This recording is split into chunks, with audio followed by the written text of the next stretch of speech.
আজ আমরা বানাবো নিরামিষ সুস্বাদু একটি পনিরের রেসিপি। সবার প্রথম স্ক্রিনে দেয়া গোটা মশলাগুলো দিয়ে একটি ভাজা মশলা বানাবো। মশলাগুলো হালকা আঁচে ভালোভাবে ভেজে নেব, ততক্ষণ ভাজবো যতক্ষণ না সেটা থেকে হালকা গন্ধ বেরোয়, এবং গন্ধ বেরিয়ে যাওয়ার পরে সেটাকে মিক্সার গ্রাইন্ডারে ভালো করে ওটাকে গুঁড়ো করে একটা মশলা বানিয়ে নেব।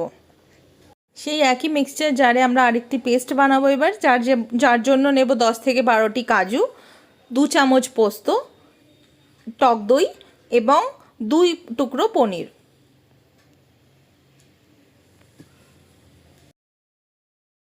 প্রয়োজন পড়লে সামান্য জল দিয়ে একটি ভালো ঘন পেস্ট বানিয়ে নিতে হবে। এবার কড়ায় আন্দাজ মতো তেল দিয়ে তাতে একটি তেজপাতা, খানিকটা আদা বাটা এবং টুকরো করে রাখা ক্যাপসিকাম দিয়ে ভালো করে ভেজে নেব।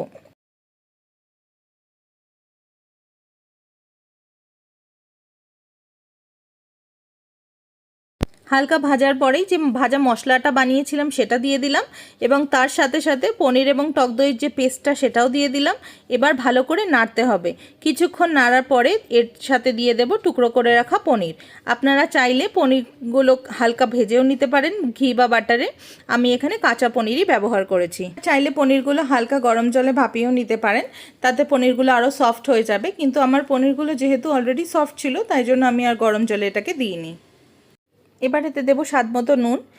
আমি সামান্য চিনি দিয়েছি, আপনারা চাইলে চিনিটাকে স্কিপও করতে পারেন।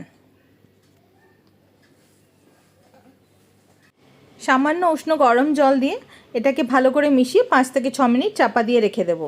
ফুটে আসলে এর ওপরে যে ভাজা মশলাটা বানিয়েছিলাম সেটাই অল্প করে ছড়িয়ে কসুরি মেথি দিয়ে কভার করে রেখে দেবো। অ্যান্ড আমাদের পনির একদম রেডি। এটি গরম রুটি বা পরোটার সাথে ভীষণ ভালো লাগে খেতে। একবার ট্রাই করে আমাকে জানাবেন কেমন লাগলো আপনাদের রেসিপিটা।